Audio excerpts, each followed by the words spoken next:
कल्पना कीजिए, अगर एक दिन धरती से सारे पेड़ गायब हो जाए, नदियां सूख जाए, हवा जहरीली हो जाए और जानवर धीरे धीरे खत्म होने लगे, क्या इंसान तब भी जिंदा रह पाएगा? शायद नहीं, क्योंकि हमारी पूरी जिंदगी एक चीज पर टिकी हुई है, जिसे कहते हैं इकोसिस्टम। आज इस वीडियो में हम जानेंगे इकोसिस्टम क्या है, ये कैसे काम करता है, इसके कितने प्रकार होते हैं और अगर इकोसिस्टम बिगड़ जाए तो धरती का क्या होगा। तो वीडियो को अंत तक जरूर देखिए, क्योंकि ये सिर्फ साइंस नहीं, हमारी जिंदगी की सच्चाई है। इकोसिस्टम यानी एक ऐसा प्राकृतिक सिस्टम जहां जीवित और निर्जीव चीजें एक दूसरे से जुड़ी होती हैं। सरल शब्दों में कहें तो पेड़, पौधे, जानवर, इंसान, मिट्टी, पानी, हवा, सूरज की रोशनी, ये सब मिलकर एक इकोसिस्टम बनाते हैं। धरती पर कोई भी जीव अकेला नहीं जी सकता। इंसान को ऑक्सीजन चाहिए, ऑक्सीजन पेड़ों से मिलती है। पेड़ों को कार्बन डाइऑक्साइड चाहिए, जो इंसान और जानवर छोड़ते हैं।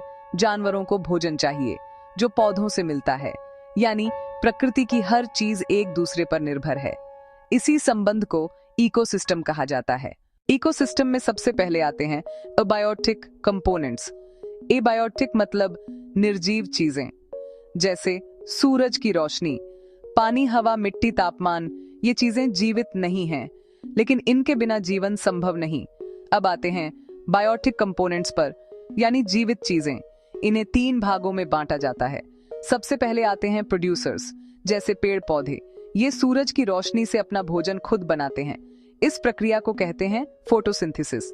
दूसरे आते हैं कंज्यूमर्स, यानी वो जीव जो अपना भोजन खुद नहीं बना सकते, जैसे खरगोश, हिरण, शेर, इंसान। और अंत में आते हैं डिकम्पोजर्स, जैसे बैक्टीरिया और फंगी। ये मृत जीवों को सड़ाकर मिट्टी में बदल देते हैं। अगर डिकम्पोजर्स न हो तो धरती पर हर जगह गंदगी और डेड बॉडीज भर जाए। अब समझते हैं कि इकोसिस्टम काम कैसे करता है। इसका सबसे बड़ा उदाहरण है फूड चेन।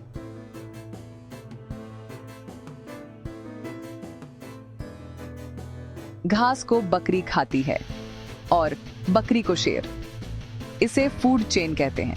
लेकिन प्रकृति इतनी सिंपल नहीं है। एक जानवर कई चीजें खाता है और कई जानवर उसे खाते हैं। इसी जाल को कहते हैं फूड वेब। अगर फूड चेन का एक हिस्सा भी खत्म हो जाए तो पूरा इकोसिस्टम प्रभावित हो सकता है। उदाहरण के लिए, अगर जंगल से शेर खत्म हो जाए तो हिरण बहुत बढ़ जाएंगे। वे ज्यादा पेड़ पौधे खाएंगे और धीरे धीरे जंगल खत्म होने लगेगा। जंगल सबसे महत्वपूर्ण इकोसिस्टम है।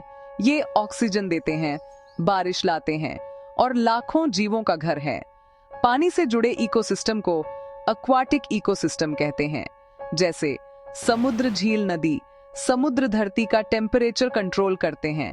रेगिस्तान में पानी बहुत कम होता है, लेकिन वहां के जीव सर्वाइवल के लिए स्पेशली अडेप्टेड होते हैं। धरती के सबसे ठंडे हिस्से आर्कटिक और एंटार्क्टिका, यहाँ पोलर बेयर्स और पेंगुइन्स रहते हैं। आज इंसान की एक्टिविटीज इकोसिस्टम को तेजी से नुकसान पहुंचा रही हैं। हर साल लाखों पेड़ काटे जा रहे हैं, जिससे एनिमल्स का हैबिटेट खत्म हो रहा है। फैक्ट्रीज और व्हीकल्स हवा और पानी को प्रदूषित कर रहे हैं। धरती का टेम्परेचर लगातार बढ़ रहा है, जिससे ग्लेशियर्स पिघल रहे हैं। समुद्र का लेवल बढ़ रहा है और मौसम असामान्य हो रहा है। हर दिन कई स्पीशीज हमेशा के लिए खत्म हो रही हैं, और जब एक स्पीशीज खत्म होती है तो पूरा इकोसिस्टम कमजोर हो जाता है। अगर हमें धरती को बचाना है तो इकोसिस्टम को बचाना होगा। एक पेड़ सिर्फ ऑक्सीजन नहीं देता, बल्कि पूरा जीवन देता है। पानी की हर बूंद कीमती है। प्लास्टिक समुद्र और जानवरों को नुकसान पहुंचाता है।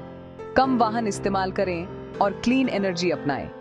हर जीव इकोसिस्टम का जरूरी हिस्सा है। धरती पर जीवन करोड़ों सालों से चल रहा है, लेकिन पहली बार इंसान की वजह से इकोसिस्टम खतरे में है। अगर प्रकृति खत्म हुई तो इंसान भी नहीं बचेगा। याद रखिए, हम प्रकृति से अलग नहीं हैं, हम खुद प्रकृति का हिस्सा हैं। तो आइए पेड़ बचाएं, पानी बचाएं, जानवरों की रक्षा करें और अपनी धरती को सुरक्षित बनाएं। अगर आपको ये वीडियो पसंद आया हो तो लाइक और शेयर जरूर करें और ऐसे ही ज्ञानवर्धक वीडियो के लिए सब्सक्राइब करना मत भूलिए।